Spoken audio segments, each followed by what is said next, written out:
a la Secretaría de Deportes a la Secretaría Nacional de Deportes por generar estas instancias que son tan importantes para todos en nuestro país. Se los podría decir como periodista, se los podría decir como ciudadana, pero se los digo como deportista. Yo no sé si ustedes saben, pero yo cuando era joven, hace muchos años, fui deportista de alto rendimiento, competí a nivel nacional y a nivel internacional, representé a nuestro país en campeonatos mundiales, sudamericanos, Juegos de Sur, panamericanos, etc. Y hace 15 años que no compito más. Pero aunque no compito más, todavía me siento una deportista. Y cuando hoy me presentaron a Jennifer, justamente hablábamos de eso, lo que es hacer deporte y lo que es ser deportista. Entonces me parece, y agradezco mucho a Fernando Cáceres, al profesor Fernando Cáceres, director de la Secretaría Nacional de Deportes y todo su equipo, que me hayan convocado para estar acá, porque creo que este tipo de charlas y la educación que nos da el deporte para la vida es algo que hay que recalcar. Y si bien hoy vamos a hablar del deporte para prevenir el bullying o para hacerle frente a esto tan horrible que están viviendo los chiquilines, las chiquilinas, hoy, que es el bullying, cómo se está visualizando, también está bueno que seamos dos mujeres. En Uruguay, una de las desigualdades más importantes que se dan en el deporte es en la participación de la mujer. La brecha de género en el deporte es importantísima. Hay muchísimos más varones federados que mujeres federadas.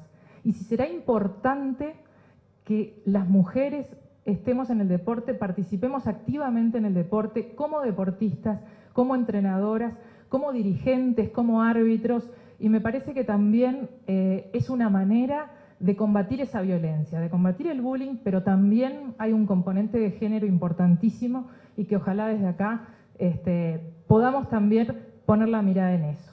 Yo le voy a dar la bienvenida a nuestra invitada, que es una atleta 4 veces olímpica, y le doy la bienvenida parada porque para cualquier deportista tener una persona 4 veces olímpica adelante es algo muy importante. Jennifer Dahlgren es argentina, tiene 33 años, aún compite.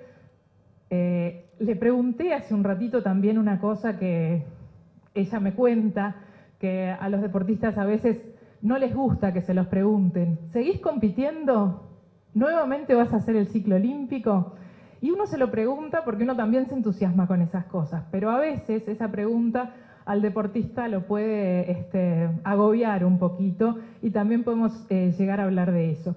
Jennifer, además de haber sido 4 veces olímpica, ser récord sudamericano en lanzamiento de martillo, ser hija de una deportista olímpica, también escribió un libro de cuentos que se llama El martillo volador, estudió en Georgia, en una universidad en Estados Unidos. También me imagino que el deporte habrá tenido que ver para que haya podido tener esa experiencia. Y ha enfrentado situaciones de acoso o de bullying, como se le llama. Entonces, qué mejor que darle la palabra a Jennifer Dahlgren, escucharla y después escucharlos a todos ustedes y, bueno, generar una instancia de intercambio entre Jennifer Dahlgren y todos nosotros que estamos acá.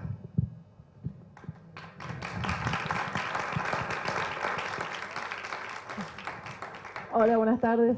Bueno, gracias a todos por venir. No traje el martillo para mostrarles, porque siempre lo traigo y les muestro, pero traje un video que no me pesaba tanto en la valija, entonces les voy a mostrar esto, para que vean un poco cómo es mi día a día, cómo es el entrenamiento.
Bueno, eso es básicamente lo que yo hago, que es girar en un círculo y tirar un martillo.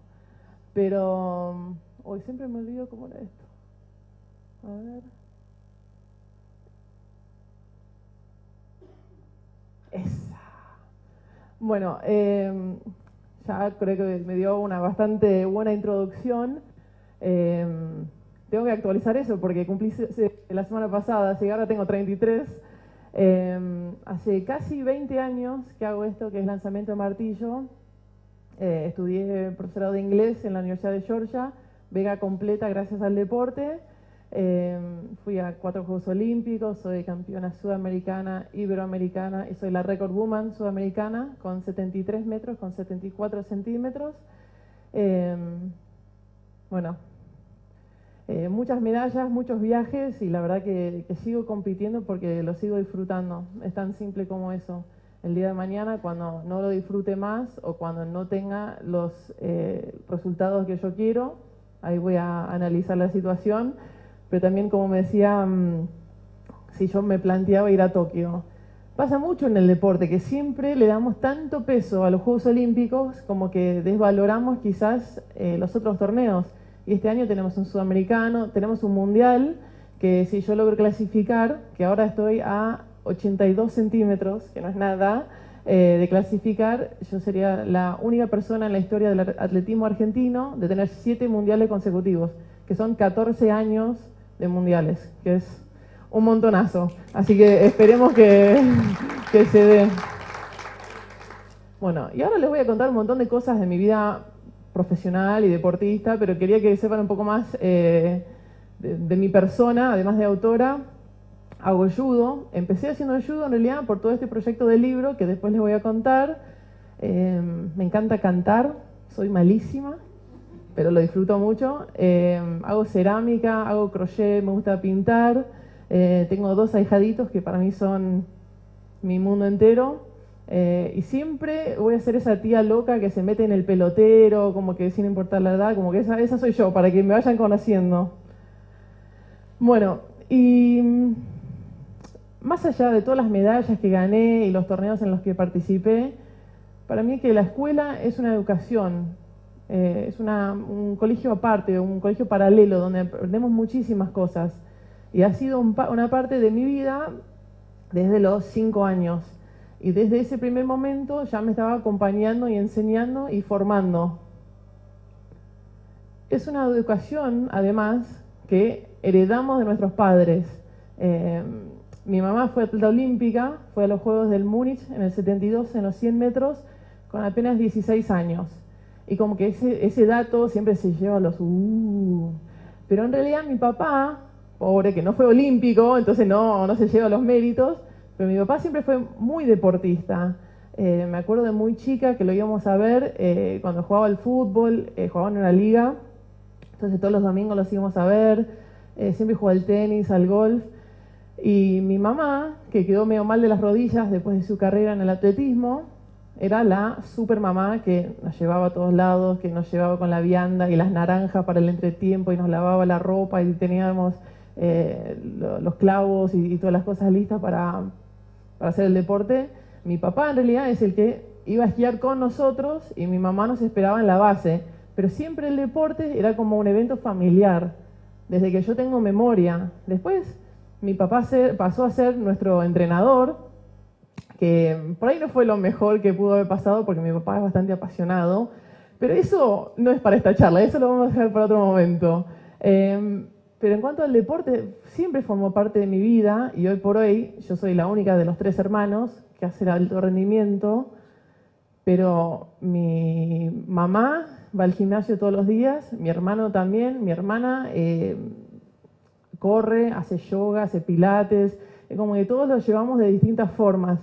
Y es como una cultura que se genera y obviamente mis hijos como que van a heredar la misma costumbre. En mi casa había como una regla, no era una regla forzada, pero era como que todos hacíamos deporte.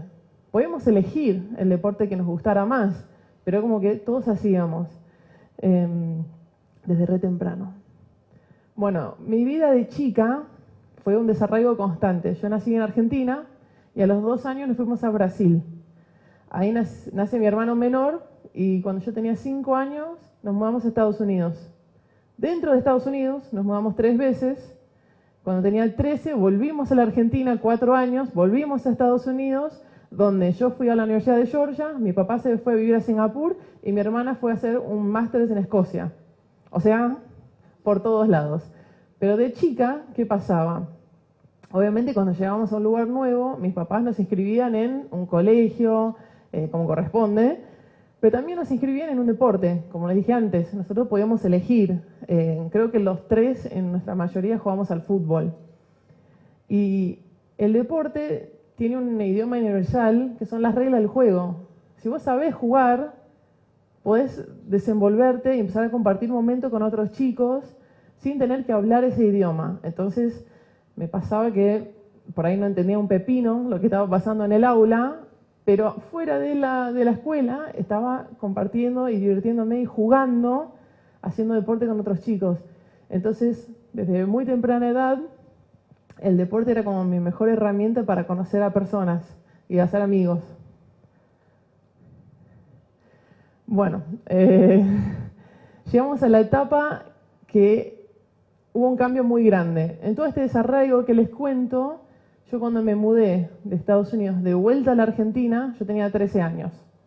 Era casi tan grandota como soy ahora, no hablaba casi nada de español, me gustaba mucho hacer deporte y jugar al fútbol, y jugaba bastante bien al fútbol, lo cual generaba celos entre las chicas, porque yo llamaba la atención de los chicos en una forma que ellas no podían, porque no podían jugar al nivel que jugaba yo.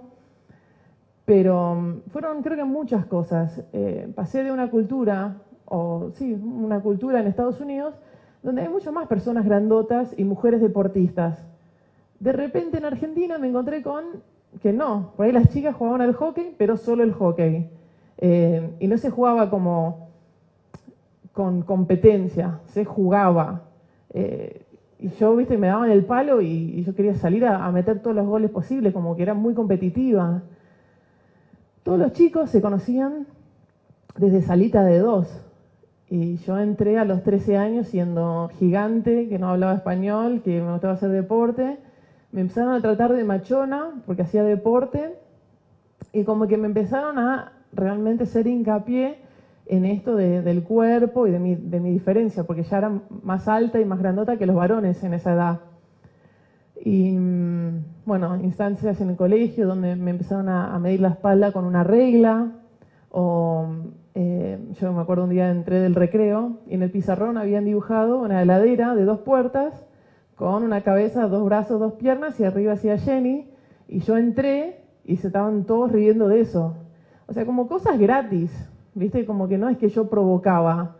Y en el momento de como mayor violencia, diría yo, me prendieron fuego un zapato. Estábamos en la sala de química, sí lo tenía puesto, pusieron una línea de fósforos con un pedazo de cinta en mi talón y lo prendieron fuego.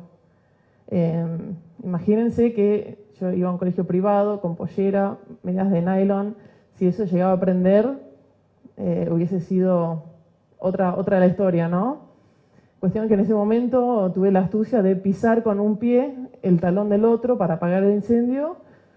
Y en ese momento, no digo que esté bien, pero yo lo que hice, me di vuelta y le pegué al chico. Y me acuerdo que se da vuelta el profesor y me mira como diciendo, te voy a poner un 0.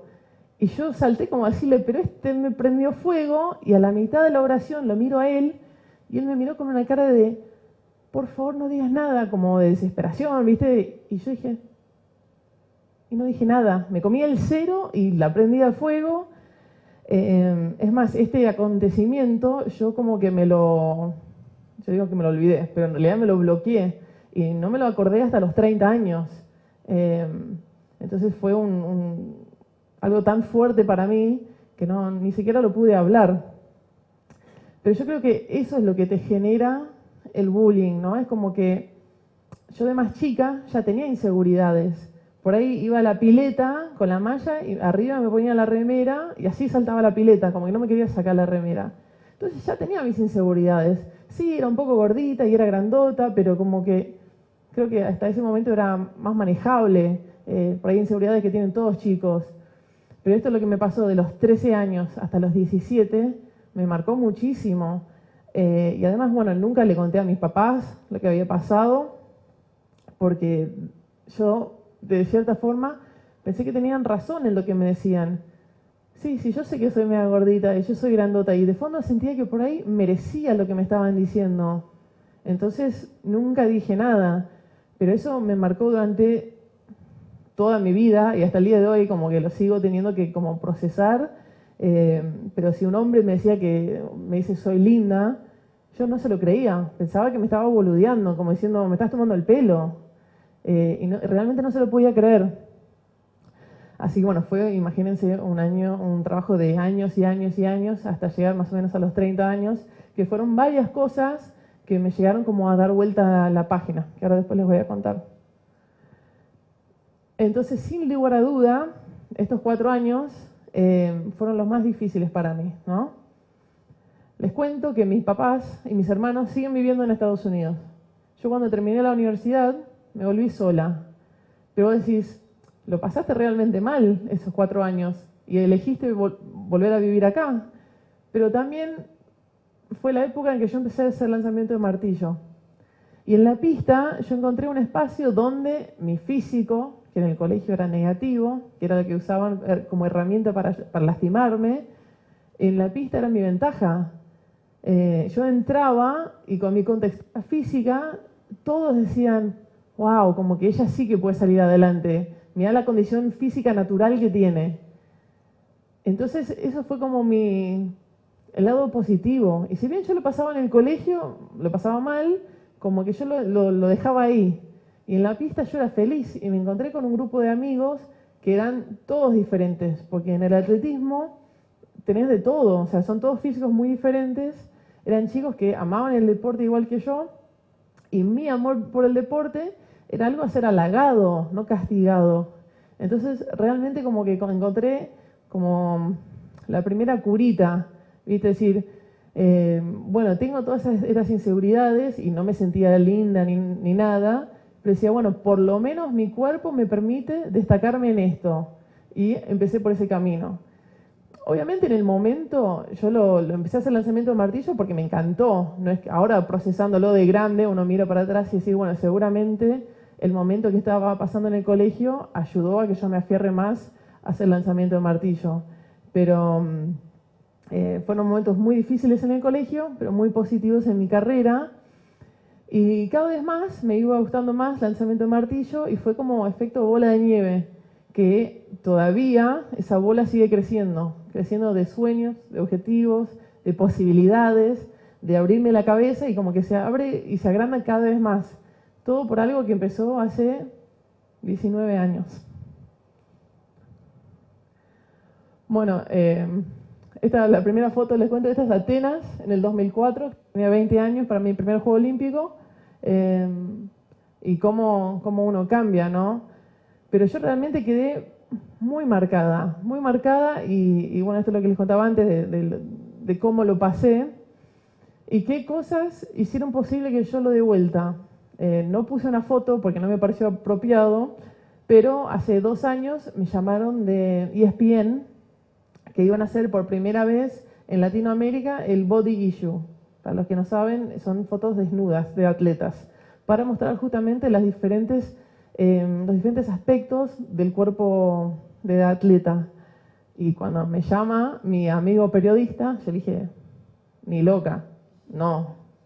No es mi perfil, no me gusta subir a mis redes sociales fotos en bikini, porque yo valoro el ejemplo por otro lado. Entonces imagínate que yo no quería hacer fotos desnuda, pero hasta que lo pensé y lo procesé y dije, mira, en Argentina no tenemos cultura de modelos de talle grande. En la televisión vemos la misma estética donde criticamos a la que es una actriz que es gorda, que por ahí tiene 1 kilo de más y ya la estamos criticando, la celulitis, un montón de cosas. Y parte de lo que me costó mucho es que yo no tenía ese referente en los medios. No tenía alguien como yo para decir, pero mira ella, mira qué ejemplo que tengo, algo positivo. Entonces me fue más difícil todavía. Me pasa hasta el día de hoy que yo voy a cualquier shopping de Buenos Aires y no me puedo poner un jean. No me entran, no tienen talle. Paso por las vidrieras y veo todos los vestidos divinos de verano y yo ni entro porque sé que no me van a entrar. Entonces es muy, muy difícil ser una persona confiada cuando todo el tiempo la sociedad te está marcando de diferentes formas que vos no encajás. Es muy difícil, especialmente de una chica de los 13 años. Entonces, volviendo a las fotos de ESPN, cuando me llamaron, lo empecé a ver por la posibilidad que era. Yo hasta ese momento nunca había hablado del bullying, nunca había hablado del cuerpo, de la confianza, de la autoestima, de nada, pero lo empecé a ver por una posibilidad de como dar vuelta mi página y decir, bueno, mira, si yo quiero ser el ejemplo que yo digo que soy, es con estas fotos. Entonces decidí hacerlas. Cuando salen, en el 2015 salen, yo pude expresar las razones. No eran unas fotos frívolas diciendo, bueno, queriendo mostrar el desnudo. Yo mostré mis cicatrices curadas o casi curadas y que empecé a contar toda esta historia. Y la verdad que la cantidad de personas que me escribieron agradeciéndome, gracias porque yo o mi hija o mi cuñada, mi prima, mi sobrina, muchísima gente me escribió por privado agradeciéndome tener el coraje de haberlo hablado. Y hoy por hoy prefiero hablar de otras cosas, la verdad, porque no es un tema que me agrade mucho, pero empecé a pensarlo que si yo puedo ayudar a una persona que esté pasando por una situación parecida a lo que pasé yo, lo voy a contar 1000 veces. Y la verdad que ha sido un camino súper grato. Gracias al deporte, además de primero hacer amigos y superar el bullying, aprendí muchísimas cosas más. La ética de trabajo, aprendí que soñar no es suficiente. Yo escucho muchos atletas jóvenes, pues ya no soy de los jóvenes, hablar de, uy, sí, a mí me encantaría ir a un Juego Olímpico. Pero después yo los veo en nuestro CENAR, que es el Centro de Alto Rendimiento, yo los veo entrenando y después les escucho otras actitudes que no son acordes a lograr un objetivo como un Juego Olímpico. Es soñarlo durante toda una vida, pero es trabajarlo día a día. O sea, tenemos que estar sacrificándonos y no hay feriados, no importa si llueve, si hace frío, si te duele algo. Hay muchas cosas que llevan a ir a un Juego Olímpico. Y ni hablar de perdurar en el tiempo y tener años y años en el alto rendimiento. Pero una de las cosas claves que aprendí, que soñar no es suficiente, lo tenés que acompañar. Después, otra cosa que aprendí es que la sociedad no me puede definir. Y esto es lo que les contaba antes, que la ropa no me entra, o yo no lo veo, no veo un modelo como yo en los medios. Yo antes por ahí pensaba, por ahí por mi bajo autoestima, le digo, que yo no podía dar una charla. Como que tenés que ser alguien para poder dar una charla.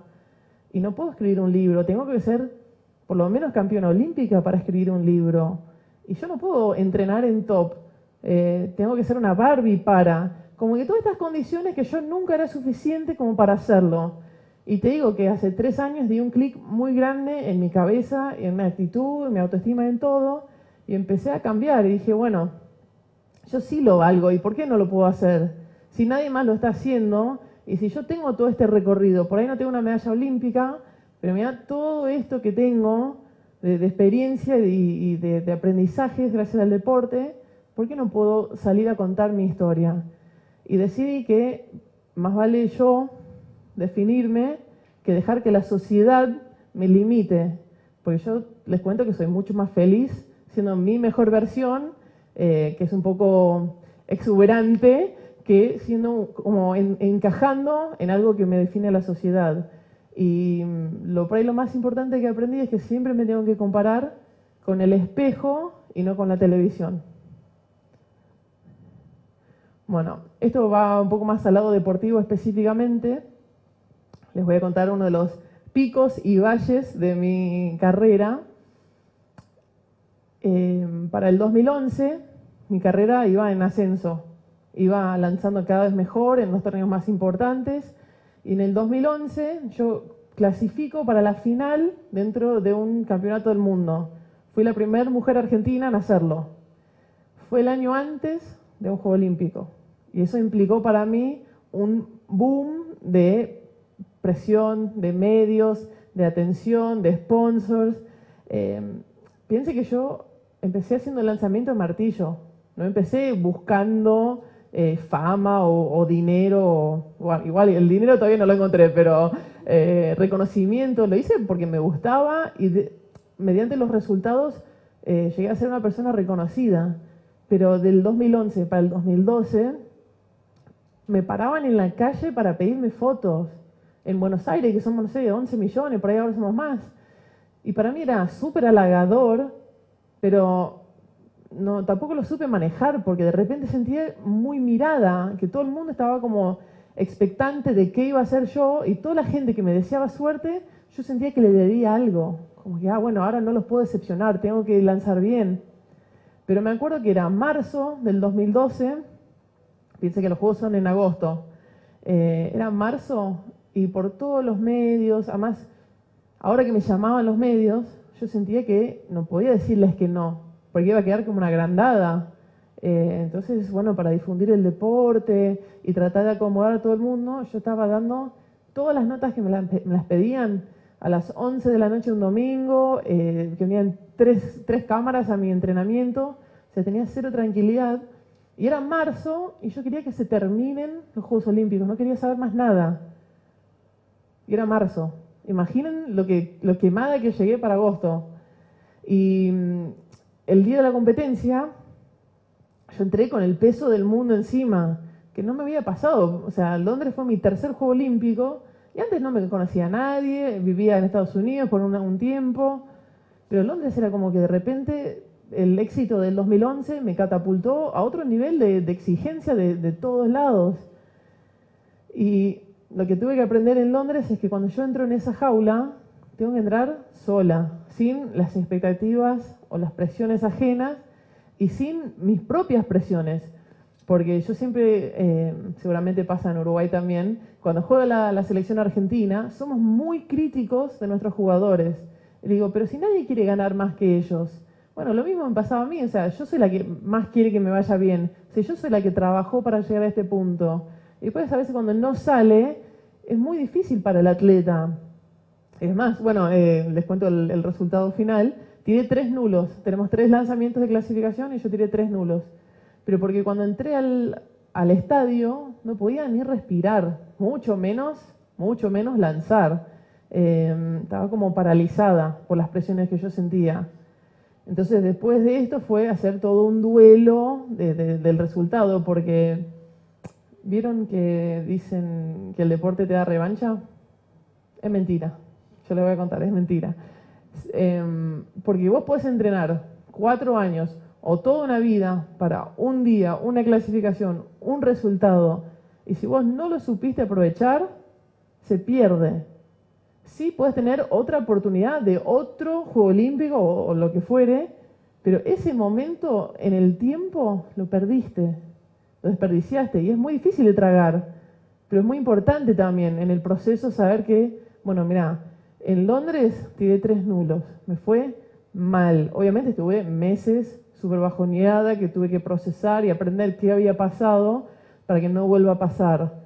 Después, el próximo ciclo olímpico me fue muy difícil, pero son cosas que uno tiene que ir aprendiendo a los golpes. Dije, mira, bueno, esto me pasó en Londres, no quiero que me vuelva a pasar nunca más. Es más, para el ciclo olímpico de Río, yo di una nota donde fui súper honesta, como siempre trato de serlo, y fui criticada. ¿Por qué? Porque el título decía que yo quería ir a Río a disfrutar. Pero no es que yo quería ir a la playa de Río y bueno, de paso compito. Lo que yo dije en la nota es que yo quería ir a disfrutar de la competencia libre de las presiones y que ahí iba a salir el resultado. Yo dije todo eso, sacaron el título. Obviamente hay gente que ni leyó la nota y me empezaron a sacudir. Pero bueno, eso aparte. Pero bueno, cosas que vamos aprendiendo lamentablemente a los golpes, pero son las cosas que más marcadas nos quedan. Después, como les decía recién, el próximo ciclo olímpico, hasta Río, me fue el más difícil. Ya había ido a 3 Juegos Olímpicos. Había clasificado a los 3 así, súper fácil. Y después de Londres, empecé a dudar. Se me cayó el ego dentro de las competencias, no encontraba la forma. Dije, bueno, todo lo que me pasó, tengo que entrenar más. Y creo que es un error muy común de los deportistas de querer entrenar más, en vez de entrenar mejor. Bajé un poco más de peso, estaba más fuerte que nunca, estaba lanzando más cantidad de lanzamientos. Iba a torneos y lanzaba 63 metros, 64. Recuerden que mi récord sudamericano es 73. Y todos los años tiraba 72, 73, 71, 72, 73. Y de repente estaba que no me salía una marca. Entonces, otra cosa que aprendí gracias al deporte es que cuando las cosas te salen bien, es muy fácil. Así es muy fácil disfrutar. Si vos clasificás de taquito, es muy fácil. Seguís de inercia y lo disfrutás un montón. Pero en los valles, cuando las cosas no te salen, yo decía, bueno, se me perdió el talento. Quizás yo no sirva más para esto. Quizás me tenga que retirar. Y empecé a cuestionar cosas que yo, antes de Londres, nunca había pensado en el retiro. Sí, como algo mucho más lejano, pero no como algo diciendo ahora. Bueno, ahora quizás se me fue, me tengo que dedicar a otra cosa. Pero para los Juegos Panamericanos de Toronto 2015, yo estaba en esto, que estaba buscando la marca para el Mundial de Beijing, que era mi 6º Mundial consecutivo, y no me salía la marca. No me salía la marca, no me salía, estaba tirando mal, pero estaba entrenando relativamente bien y buscándole la vuelta, trabajando con psicóloga, con mi entrenador, hasta que voy a competir en Toronto y llegué relativamente bien, me sentía confiada en los entrenamientos. Y en la competencia no me fue bien, quedé 7ª. Y hablé con un amigo mío, que se llama Germán Charabilio, y salta con Garrocha. Y él siempre es como mi gurú, ¿viste? Y me acuerdo, nos sentamos en la villa después de la competencia a hablar francamente. Me dice, bueno, pero ¿por qué te fue mal? Me dije, no sé, qué sé yo. Bueno, hablando, y me dice, le digo, quizás me tenga que retirar. Y él me dice, eso es de cagona. Me dice, no te puedes retirar después de tantos años así. Vos no lo mereces, no te lo puedes permitir. Germán, seguramente no lo conocen, pero Germán fue campeón del mundo de sub-17 y sub-19 y después estuvo durante 8 años lesionado. 8 años que tenía una cirugía y volvía y saltaba más o menos bien y pues tenía otra lesión. Y así estuvo durante 8 años. Yo tuve 2 que encima no estaba lesionada. Estaba lesionada de la cabeza quizás, pero no físicamente. Entonces Germán, esta charla con Germán me dice, no puedes bajar los brazos, no puedes permitírtelo.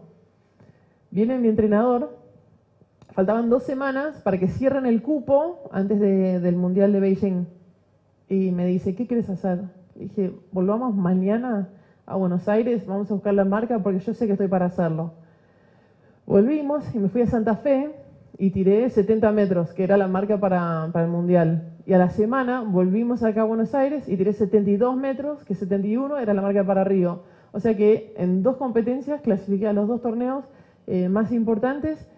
Y cuando me voy de Buenos Aires a encontrarme con la selección antes del Mundial, me encontré con mi amigo Germán. Y me abraza como muy feliz en el aeropuerto y me dice, retírate ahora, cagona. Y obviamente nos reímos, le digo, no, ahora me está saliendo, ahora estoy feliz. Entonces son las cosas que te marcan, ¿viste? Y que bueno, voy aprendiendo. Entonces, hoy por hoy lo llevo al entrenamiento. A veces estoy renegando con algo, digo, no me sale. Y yo sé, por ejemplo, que cuando yo estoy cansado, no me salen las cosas, me gusta pelearme con mi entrenador. No tiene nada que ver, pero porque me desquito. Ya nos conocemos, hace 9 años que entrenamos juntos. Pero son los momentos que te van marcando. ¿Cómo sos vos cuando ganás? Yo cuando gano, saludo a todas las chicas. Cuando pierdo, saludo a todas las chicas. No todas hacen lo mismo. Hay algunas que te saludan cuando te ganan, pero cuando vos le ganás, nada. Son cosas que te marcan como ser humano, más allá de un deportista. Y uno de mis orgullos más grandes no son las medallas, sino es ser una persona respetada dentro del deporte. Es una de las cosas que más aprecio de todo este camino. Bueno, y esto es como un resumen, ¿no? Obviamente, la medalla es el objetivo, no les puedo decir que no, porque si no les estaría hablando del deporte recreacional y no el alto rendimiento. Nosotros entrenamos para un cierto objetivo, pero a lo largo de todos estos 19 años, mi crecimiento personal me llevó a ver que a veces entrenamos para un objetivo, dejamos lo mejor de nosotros, pero el día de la competencia no sale. Ahora, si yo hice lo mejor que pude, fui a la nutricionista, al psicólogo, al kinesiólogo, hice todo lo que pude, y en el día de la competencia di lo mejor de mí, pero no fue suficiente. ¿Eso implica que esos 4 años no valen nada? Yo creo que somos muy exitistas en general, y si el resultado está, entonces todo esto estuvo bien. Si el resultado no está bien, todo esto no valió. Y no es así. Es lo mismo que yo les contaba de cuando yo sentía que tenía que ser campeona olímpica para contarles esto, o para escribir un libro. Y no es así, como que tenemos que poner el valor en nuestros puntos fuertes, que es algo que súper aprendí, que cuáles son mis puntos fuertes, y pararme ahí con orgullo y como entrar en nuestro poder, pararnos ahí firmes y poder transmitir todo lo que querramos al otro. Y una de las cosas que me pasó, hace 3 años, me nació la idea de escribir un cuento para chicos que se basara un poco en lo que me pasó a mí, de que a veces ser diferente es difícil, pero esa diferencia te puede llevar a ser extraordinario. Tardé 3 años en sacarlo, lo publiqué yo con un ilustrador, se llama El martillo volador y otros cuentos. Después evolucionó, tiene 5 cuentos sobre lo que es el deporte olímpico, los valores, habla del compañerismo, la timidez, habla un poco del bullying, y la idea es que los chicos se acerquen también al olimpismo desde otro lado, que los padres pueden tener una herramienta más para hablar ciertos temas con sus hijos, y es como el fruto, diría, de todo este crecimiento personal que yo tuve a lo largo de todos estos años. Gracias.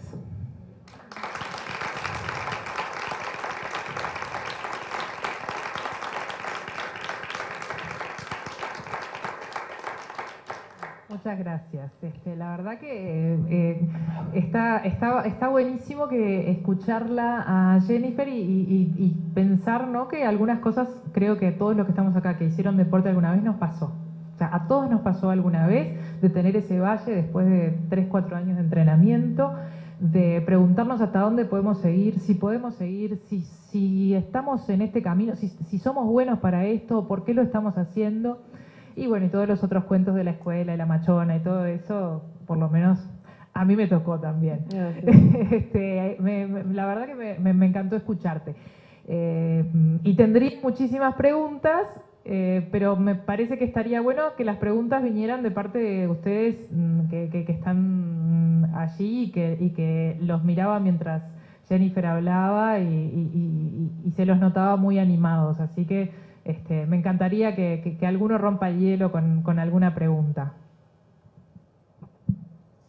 ¿Nadie? ¿Nadie? Con el tiempo, en tus viajes y todo esto, ¿te reencontraste con las personas que te conociste? Es una pregunta que me están haciendo mucho últimamente. Claro, es como la vuelta, ¿no? Esto que yo les conté, que yo me había como olvidado, que me había emprendido fuego un zapato, me lo acordé en una cena. Estábamos en una mesa larga con todos mis compañeros de colegio, que cuando volví en el 2008 al país, como que me acerqué de vuelta, y si bien no, más las chicas, que igual si bien no son mis íntimas, tengo buen trato y comparto cosas con ellos, no tanto los varones, porque de ahí venía más el lado del sufrimiento para mí.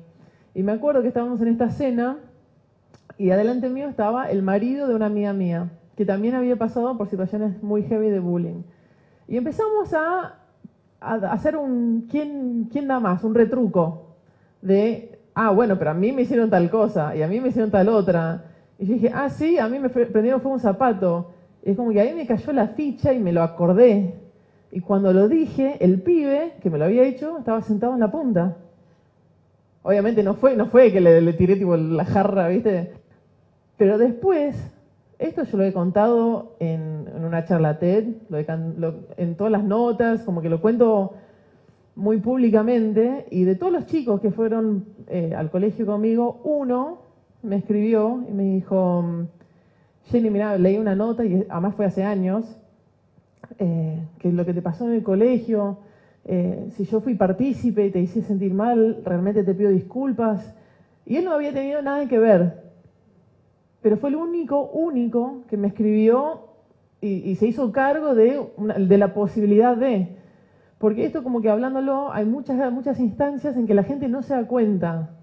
Como que hablas ahora con personas grandes y decían, nosotros siempre lo jodíamos a fulano, pero digo, 30 años después, ¿vos hablaste con fulano?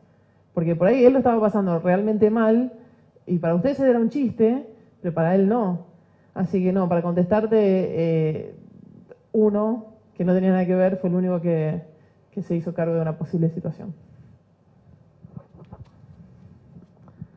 Gracias. ¿Qué tal? Buenas tardes. Hola, buenas tardes. En Estados Unidos recién contabas que el deporte te abrió puertas y después de pasar por todo ese proceso como que también te volviste a amigar. Pero en Buenos Aires, cuando volviste, no entendías el idioma y por ahí tu físico un poco llamaba la atención, entre comillas. ¿Fue el deporte lo que te terminó aislando por la competencia de las mujeres que no jugaban también al fútbol como vos o porque los hombres te llamaban machonas también, entre comillas?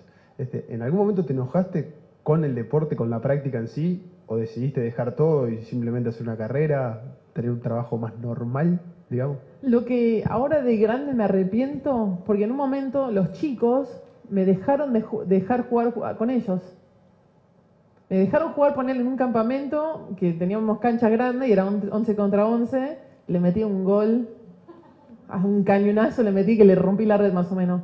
Pero ellos como que me empezaron a discriminar los varones también. Entonces, y yo lo permití, y eso es lo que me duele, que yo amé toda la vida jugar al fútbol. Y era como les contaba, toda mi herramienta, y era donde yo, viste, mi lugar de la felicidad era el deporte. Y de repente mi físico fue lo que me marcó como diferente, acompañado por mi pasión por el deporte. Y no, nunca me frustré con el deporte en sí, pero sí permití que ellos me alejaran del fútbol. Decí que había encontrado esta otra faceta, porque si no era como que mi único deporte era esto, y me lo hubiesen quitado. Me lo hubiesen quitado, porque si no tenía otra salida. Además pasa que en Estados Unidos vos tenés ligas recreacionales de todos los deportes. Vos querés jugar, no sé, al badminton. Y hay una liga que vos vas y anotás a tu chico y juega una temporada, uno de los papás es el entrenador, y son muy organizados. Y ese esquema en Buenos Aires no existe, son muy limitados los deportes que hay. Rugby para los varones, hockey para las chicas. Se acabó. Fútbol. No nos podemos olvidar del fútbol, ¿no? Pero si yo no hubiese encontrado a través de una profesora de educación física del colegio, que la llevó mi hermana, en realidad, a entrenar atletismo, que yo la acompañé, me hubiera frustrado el deporte. Y eso me duele, como saber que después de tantos años yo hubiese permitido eso. ¿Cuál fue el proceso de tu familia cuando pasó todas estas situaciones del bullying más duro, digamos, ahí en Argentina? Sabiendo que ellos también eran deportistas y que tenían esa cabeza. Bueno, el año pasado, cuando salió mi charla TED, mi papá se me acerca y me dice, la verdad que me siento muy mal como padre, que vos hayas pasado por semejante situación y que yo no sabía. Digo, pero eso es lo que provoca el bullying. Como que yo me sentía súper aislada y con vergüenza y como que no podía decirte. Y si bien mi mamá sabía que yo no lo pasaba muy bien en el colegio, tenía trato con mis compañeras y íbamos a estudiar y los cumpleaños, pero limitado. Pero yo también era como muy feliz y muy aceptada en el otro grupo. Hubiese sido, no quiero decir interesante, pero hubiese sido interesante saber como qué hubiese pasado si yo no tenía el atletismo. y ver solamente la dinámica del colegio, si se hubiera descubierto lo que me estaba pasando, pero bueno, les contaba a las chicas antes que yo cuando vine a Estados Unidos, era súper normal en mi colegio acá en Buenos Aires, de chicos que se cambiaran de colegio. Yo no sabía que se podía, o sea, como que yo siempre iba al colegio que iba, y punto. Era súper normal que los chicos se cambien de colegio, pero claro, porque les hacían bullying todo el tiempo, y era un grupo súper agresivo, eran los populares contra el mundo, y todo el resto del mundo lo sufría, y nunca se hizo frente a eso. Seguramente los maestros lo vieron, yo nunca le hablé a mis padres de lo que realmente estaba pasando, pero es una situación muy difícil. Y cuando yo me fui de vuelta a Estados Unidos, al año, y no me acuerdo quién me lo contó y bien cómo fue el contexto, pero me contaron que una chica, que también era bastante marginada del grupo, se cortó las venas y la cambiaron de colegio. Pero lo que yo recuerdo de ese momento, que me lo contaron, fue como diciendo, quería llamar la atención, se cortó las venas. Hola, sí, pero no es que te robó la cartuchera para llamarte la atención, se cortó las venas. Entonces no hacemos realmente como que no le damos el peso que corresponde a las cosas que están pasando. Y ahora en Buenos Aires, yo cuando empecé a escribir el libro, no se hablaba del bullying como ahora, es como que justo coincidieron las dos cosas, y es el boom del bullying, pero no era mi intención hacerlo. Pero ahora es como que cada vez más veo la necesidad, entonces voy a un colegio por semana más o menos para tratar de hablar de este tema, ser súper honesta en las cosas que me pasaron para hacerle frente, porque siempre existió, pero no tiene por qué seguir existiendo. Entonces tenemos que encontrar la forma de hacerle frente.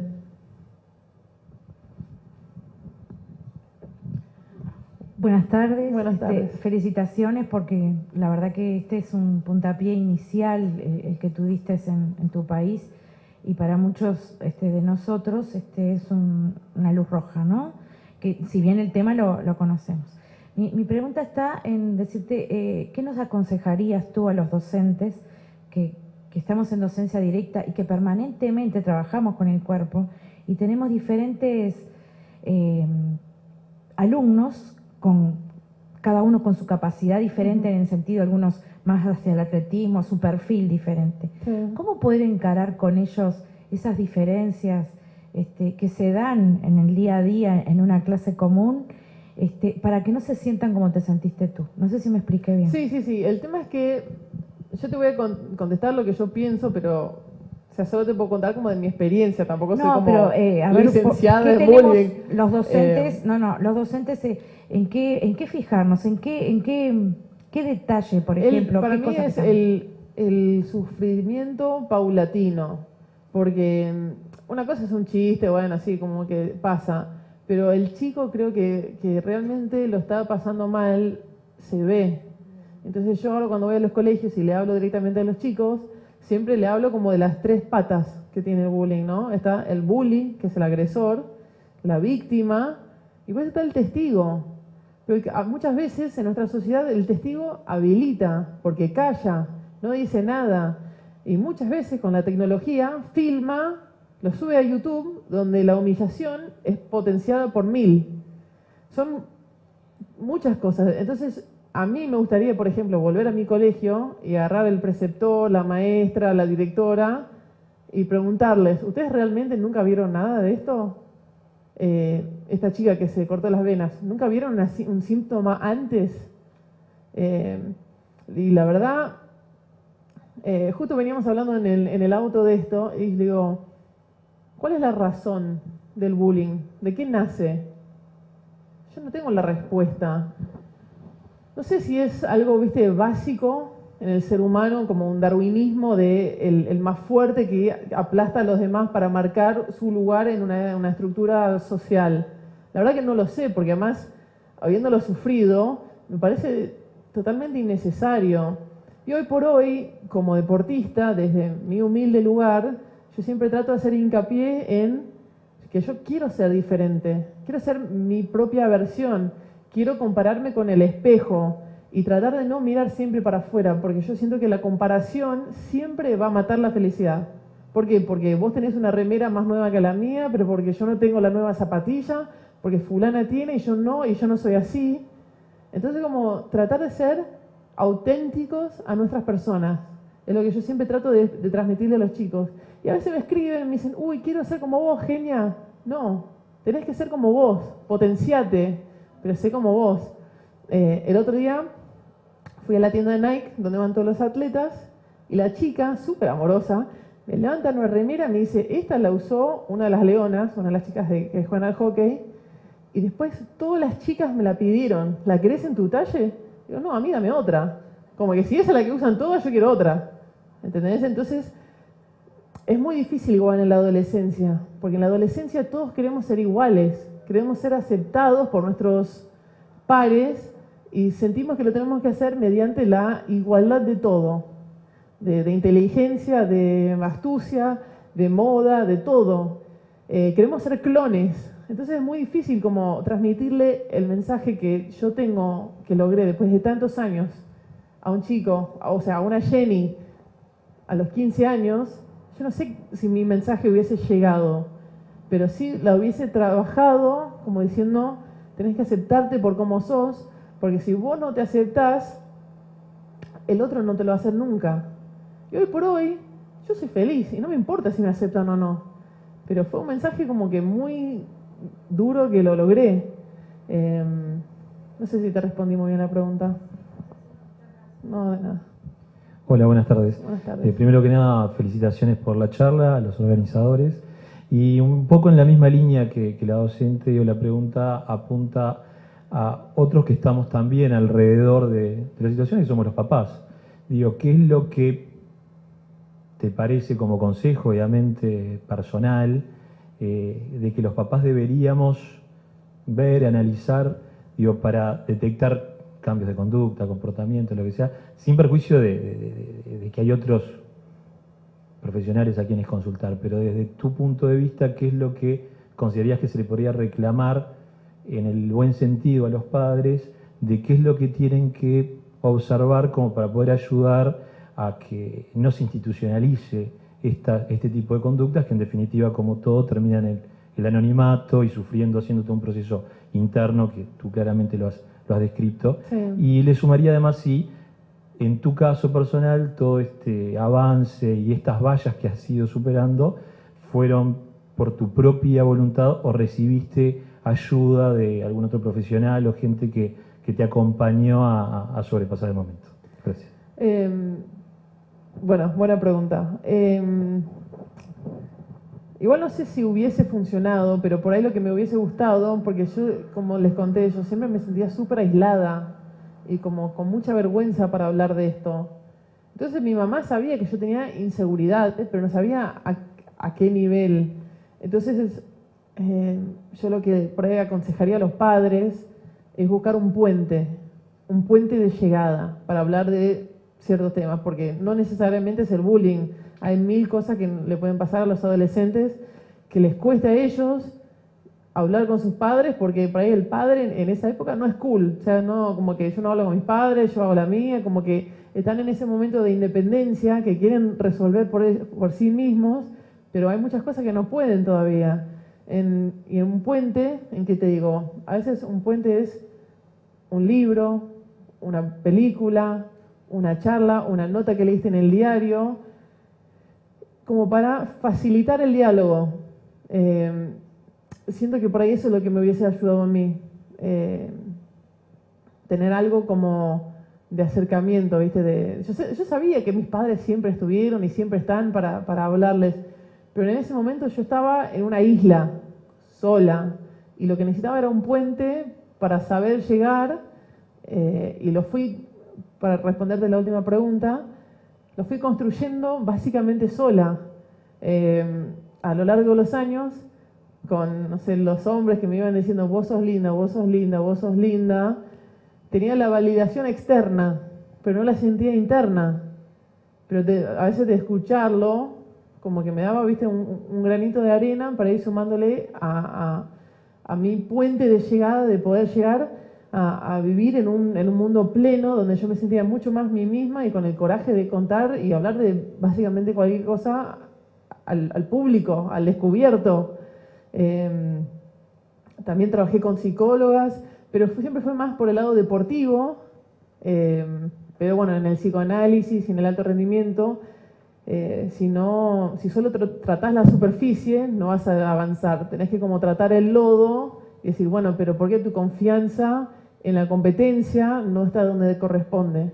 Porque quizás tu confianza general como ser humano, como mujer, está por debajo de donde tiene que estar. Entonces, con profesionales, con amigos, con mi entrenador, con los años mismos, fui creciendo, aprendiendo, hablando, curando, y hoy la verdad que estoy como en un lugar mucho más zen. ¿Te contesté? Bueno, ¿algo más? Buenas tardes. Buenas tardes. Yo quería darte las gracias por tu valentía. Gracias. ¿Te diste cuenta que sos el puente tú? Hoy sos el puente. Sí. Y tu libro es el puente de tu niña herida que se sanó para sanar a muchísimos más, ¿no? Sí. Muchísimas gracias. Gracias. La verdad, muy interesante, Gracias. importantísima la presencia de esta Argentina, que en Río de la Plata nos está haciendo mucho bien. ¿Piensas que quizás el deporte que elegiste por ser individual haya influido un poco más que si hubieses elegido un deporte colectivo en donde quizás lo que tú hubieses sentido otras compañeras tuyas también, y ahí quizás el camino haya sido otro? Es difícil porque no fue mi camino, pero sí, por ejemplo, como les conté, jugué muchos años al fútbol, también jugué al básquet, al vóley, hice muchos deportes en conjunto, y más o menos en mi adolescencia también llega al punto que como que quebré del deporte en conjunto, pero más por el lado deportivo, porque en el deporte en conjunto muchas veces, ponerle que en fútbol son 11. Yo jugué en un equipo de selección de arquera, perdemos 1-0, ey, pero te entró un gol, pero pará, pasó la pelota por 10 personas antes de llegar a mí, ¿por qué yo tengo la culpa? Entonces eso, viste, de echar la culpa y en el esfuerzo mismo, por ahí estamos entrenando, haciendo pasadas, y si yo estoy dejando mi 100% y me estoy muriendo, y vos estás trotando y te veo, la verdad que no me gusta nada. Entonces, en el deporte individual, yo sé que el esfuerzo que yo le meto es el fruto que yo después le puedo sacar. Y además, pasa cosas todavía en el deporte en conjunto que son también las mejores jugadoras, las populares dentro del grupo. Ahora mirándolo, viste, hacia atrás, por ahí tenía algo que ver, como que tenía que forjar mi camino sola. Y puede ser que sea también el... ¿Por qué me aferré tanto al lanzamiento martillo en ese momento?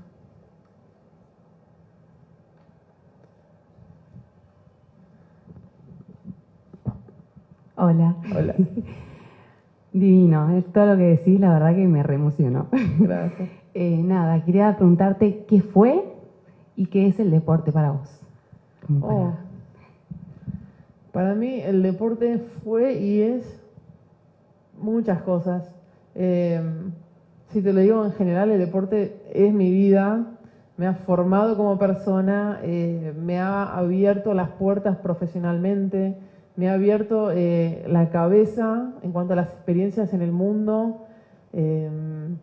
Obviamente se me llena el pecho cuando pienso en lo que logré deportivamente, en los amigos que hice, pero ese camino que empecé a los 5 años, es como que a veces no nos damos cuenta por dónde va a ir el sendero que elegimos. Y hoy por hoy soy eternamente agradecida de haber elegido el camino del deporte porque me dio todo. Gracias. Jenny, yo escuché en una entrevista que tuviste hace unos días o más un tiempito, que tú estabas pensando hacer un libro para otros deportistas donde contabas todas tus experiencias para ser referente para los que vienen atrás, todos esos problemas y esos obstáculos que tú viviste, otros contándolo pueden evitarlo Sí. o pueden mejorarlo. Quería que cuentes eso porque me pareció genial y nada. Bueno, esto del tema de la literatura también me abrió muchísimo la cabeza. Y si bien este libro es el primero, quiero hacer cinco libros con 5 deportes cada uno, sobre todo los valores olímpicos. Y a la vez, hablando con varios deportistas amigos míos, y que por suerte tengo amigos que son campeones olímpicos, he podido sentarme con ellos y muchas veces las cosas que yo les cuento de las presiones de Londres, a ellos también les pasaron. Y si yo les cuento, no sé, me pesa la mirada, cuentan que a ellos también les pasó, antes la regata de Londres. Entonces yo siento que hay ciertos temas que son como tabú dentro del alto rendimiento, que los deportistas no pueden sentir presión. Y los deportistas no pueden, no sé, no tener ganas de entrenar un día. Y sí, hay días que no me despierto con ganas. Voy igual, entreno igual. A veces no tengo ganas. Pero hay ciertos temas que me parece muy importante, como juntarnos, o yo juntar, como el testimonio de varios deportistas, y juntarlo como en un legado, ¿no? Para que los jóvenes deportistas que por ahí tienen 13, 14, 15 años y están empezando en esto del mundo competitivo o del alto rendimiento, por ahí no se tengan que tropezar necesariamente con la misma piedra que nosotros, como que nuestras experiencias sumen, ¿viste?, para las futuras generaciones. Entonces es otro proyecto de libro que tengo ahí pendiente, pero es como todo, ¿viste?, es toda una vuelta en cosas que yo quiero como devolver y agradecer al deporte que tanto me dio a mí. Y te sigo con otra, ¿puede ser? Porque tiene que ver con esto y después yo... ¿Sabés que con todo esto que nosotros hemos, este camino que hemos transitado con las chicas, hemos recorrido muchísimos colegios?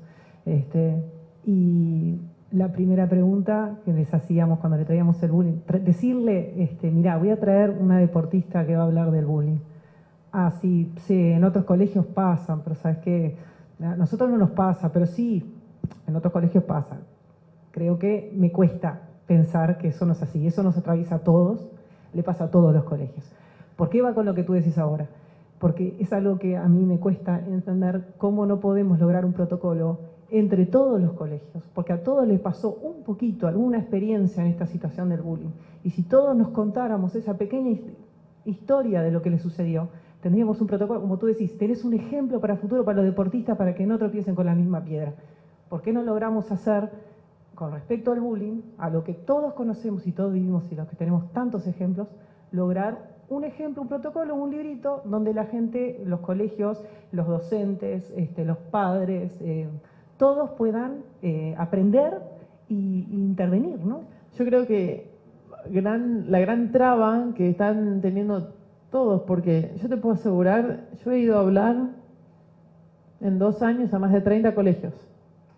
Les conté lo mismo que les conté a ustedes. Cuando termino, siempre se me acerca un chico y me dice, a mí también me pasó, yo me cambié de colegio. Me lo cuenta en voz baja de privado, pero me lo cuenta en todos los colegios, no falla. 1, 2 chicos en todos los colegios. Pero creo que el mismo, que no se para en el medio del aula y dice, a mí me pasó, sino que me lo cuenta en voz baja, es el estigma, es tipo la vergüenza. Y creo que lo mismo le está pasando a los colegios en sí, como decir, no, acá no, acá somos un colegio bien, no nos pasa. Y en realidad no está siendo honesto con la situación, porque yo te aseguro que si dejamos a los docentes afuera y yo hablo con los chicos, va a saltar la situación en cada colegio. Entonces habría que, en mi opinión, buscar la forma de unirse, abrir esa honestidad y decir, mira, nos juntamos todos los padres, podemos ponerle el padre que por ahí el hijo es el peor bully del colegio, no lo va a querer admitir. ¿Por qué? Porque le genera por ahí vergüenza que su hijo es, o no lo quiere aceptar, o no lo ve, no, mi hijo es un ángel. Es muy difícil el estigma que hay, pero por eso yo siempre tiro como para el lado del diálogo. Hay que hablarlo entre todos y tratar de hacerlo de la forma más franca, pensando en el futuro de los chicos y no en el quedar bien, en el safe face.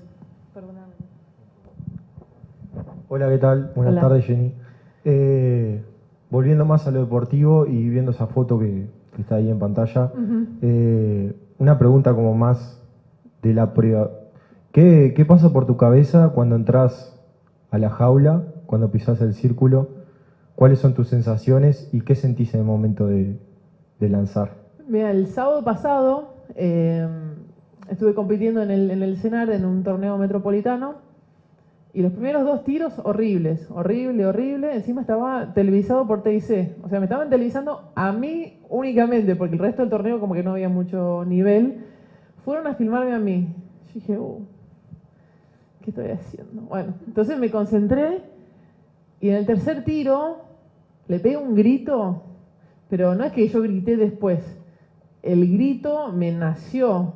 Y después el periodista me dice, pero ¿por qué gritaste? Le digo, no, yo sentí la conexión. Entonces, antes hay todo un proceso de estoy pensando en lo que quiero hacer, pero yo siempre, esto por ahí no sé si me lo voy a explicar bien, pero después decime. Yo creo que el deportista piensa en las cosas de forma activa o pasiva, ¿sí? Entonces yo digo que la forma activa es acá adelante. Yo voy a levantar la jarra, ¿sí? Y forma pasiva, yo voy a levantar la jarra. Y cuando lo haga, voy a agarrar la mano, lo voy a apretar. Pero no es tan acá. Acá no tiene que haber nada. Acá tiene que estar despejado, tenés que salir a lanzar. Entonces acá atrás digo, bueno, acá voy a salir con el hombro relajado, voy a empujar con la derecha, pero es como que un susurro de fondo, ¿sí? No es un grito de frente. Entonces siempre cuando trato de entrar a la jaula, como estar pensando, bueno, empujo con la derecha, muevo a la izquierda, pero el momento que empiezo el lanzamiento no estoy pensando en nada.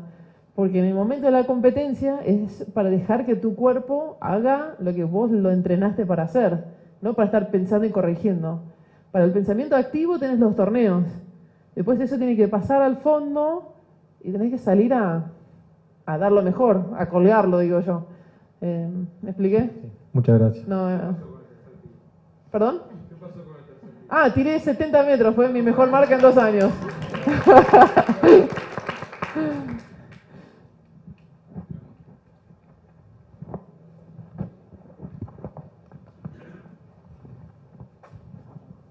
Me había olvidado la parte importante de la anécdota. No, era malísimo, ¿viste? Bueno, muchas gracias por tu charla. Muchas gracias. A mí me gustaría preguntarte cuál es la importancia que tú le asignás en el alto rendimiento a la psicología. Si la psicología tiene que ser una ayuda necesaria o esa demanda, eso. Yo lo que he aprendido quizás es que sí la psicología es importante, pero dentro de la psicología hay 1000 ramas, personas además, la persona puntual es muy importante, el feeling que vos llevas, cómo te entienden a vos, a tus objetivos, a tu trabajo con tu entrenador. Entonces yo creo que el apoyo psicológico es súper importante para el deportista, pero también el atleta tiene que encontrar lo que le funciona. Como les conté, yo trabajé con un psicoanalista que me iba como llorando, frustrada con mi papá, que no tenía nada que ver con el entrenamiento y llegaba a entrenar en cualquier estado. Y pues tenía otro que trabajamos más en la concentración y me daba herramientas en el día de la competencia, que eso para mí es lo más importante, tener herramientas psicológicas. Porque todo el tiempo estamos entrenando nuestros cuerpos, pero a la vez es muy importante entrenar nuestras mentes. Entonces tener esas herramientas es muy clave. Lo que sí hay que buscar a alguien que sepa y que te funcione a vos.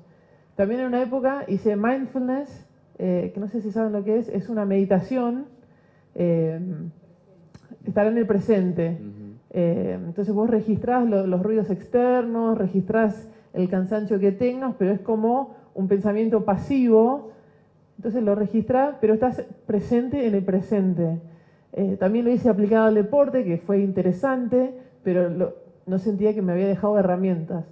Entonces, a lo largo de los años fui como probando y hoy por hoy estoy súper bien, no tengo un psicólogo, pero encontré que la clave para mí es estar bien y tener muy buen diálogo con mi entrenador. Si yo estoy disfrutando, él está disfrutando y estamos de acuerdo con los objetivos y cómo lograrlos, yo me siento sólida. Y eso es lo más importante para mí ante un resultado.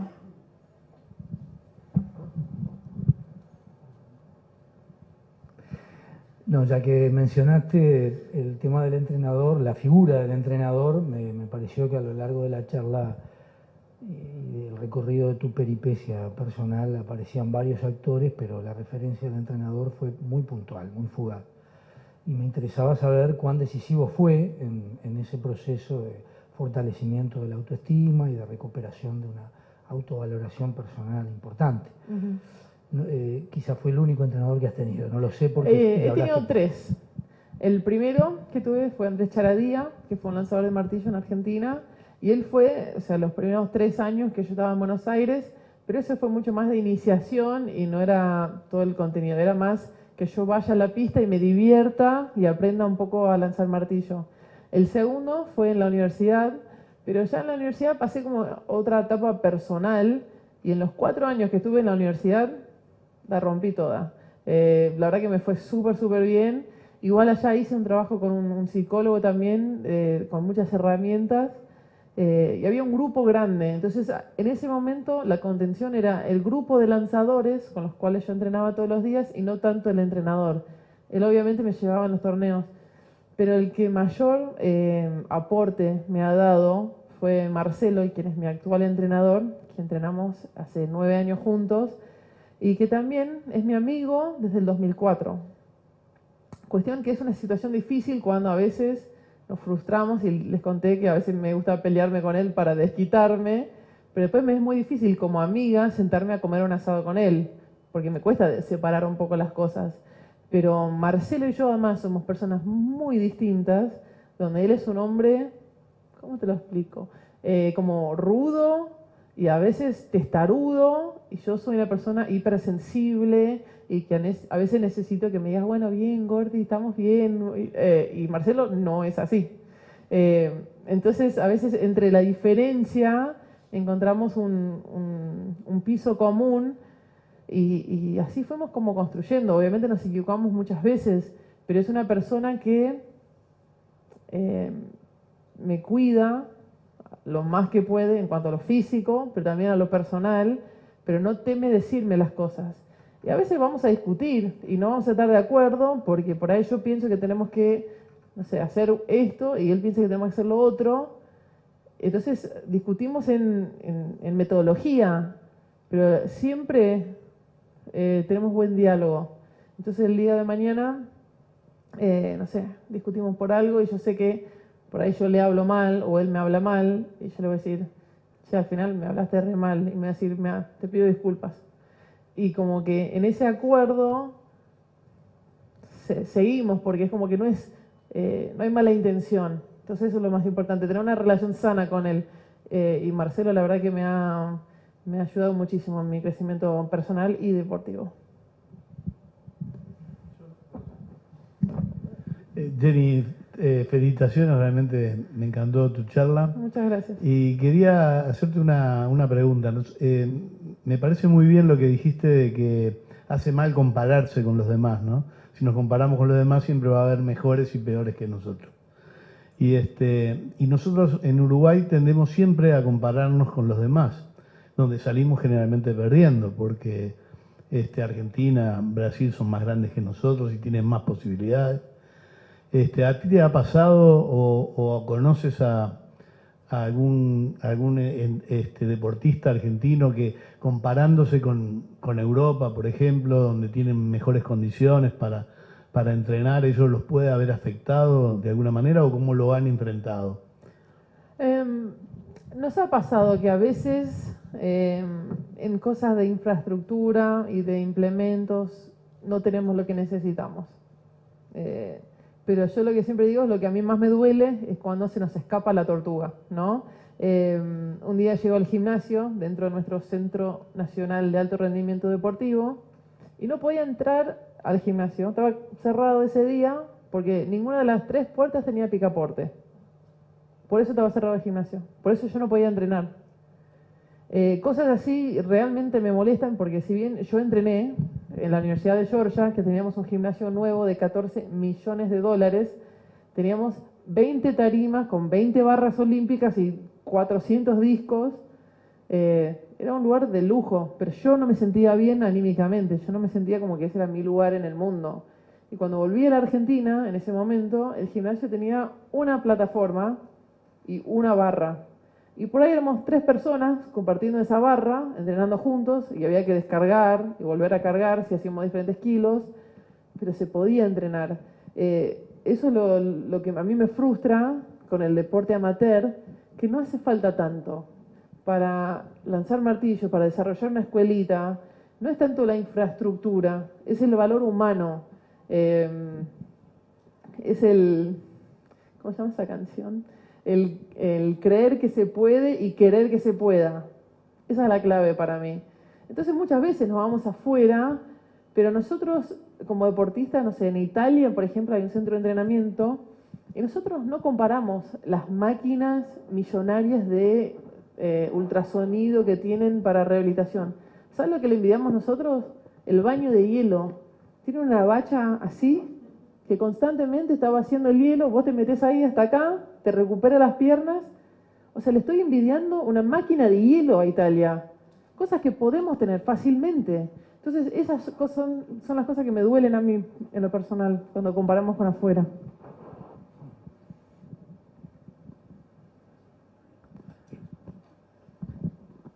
Bueno, buenas tardes. Buenas tardes. Yo te quería preguntar, tu primer Juego Olímpico fue en 2004. Sí. ¿Qué cambió en vos desde tu primer Juego Olímpico o desde que pensaste que realmente el lanzamiento de martillo iba a ser lo que te llevara a tener 33 años y seguir dedicándote a esto, digamos? ¿Sabes que no sé? Porque no es que fue una decisión que yo dije, yo me voy a dedicar de por vida a hacer esto. Fue una pasión, fue algo que me encantó durante mucho tiempo y como les conté antes, era como bola de nieve, ¿viste? Y yo cuando tenía 18, yo decía, qué lindo quizás algún Juego Olímpico, pero yo siempre pensaba más para el 2008. En menores yo había quedado cuarta en el Mundial y en juveniles había quedado quinta, o sea, como que ya tenía buena promesa, pero tenía 19 años. Y a los 19 años pegué un salto de calidad. Mejoré 6 metros mi marca, hice récord sudamericano por primera vez y clasifiqué a Atenas. Ahora, lo que yo diría que más cambió, porque una persona cambia mucho en 4 años, o sea, es toda una vida, y si me hablas de 4 ciclos olímpicos, ni hablar. Pero de Atenas, cuando yo fui, yo miraba a las otras competidoras en videocassette, y me quedaba y miraba las técnicas, o sea, no existía YouTube, volvamos un poco para atrás, yo las miraba en cassette y les estudiaba la técnica. Hay una cubana que es mi ídola total, que se llama Gypsy Moreno, que es una fiera dentro de la jaula y es la persona más humilde y buena onda fuera de la pista. Y yo creo que por esas dos cosas la respeto muchísimo. Pero en Atenas yo llegué como gracias que clasifiqué y no sentía que realmente pertenecía entre las chicas. Y cuando se puso interesante mi carrera, fue como cuando empecé a dar ese paso más firme, como... bueno, acá estoy, ¿y ahora qué queremos hacer? Y sentir que no tenía nada que perder. Esa es la mejor sensación. Bueno, vamos a tratar de sorprender. Total, estoy acá, ya es mi segundo Juego Olímpico, mi tercer Juego Olímpico, mi quinto Mundial, y ahí se pone interesante, cuando empezamos a creer realmente que pertenecemos donde estamos y empezar como a tratar de sacudir un poco la situación. Muchas gracias. De nada. ¿Alguien más?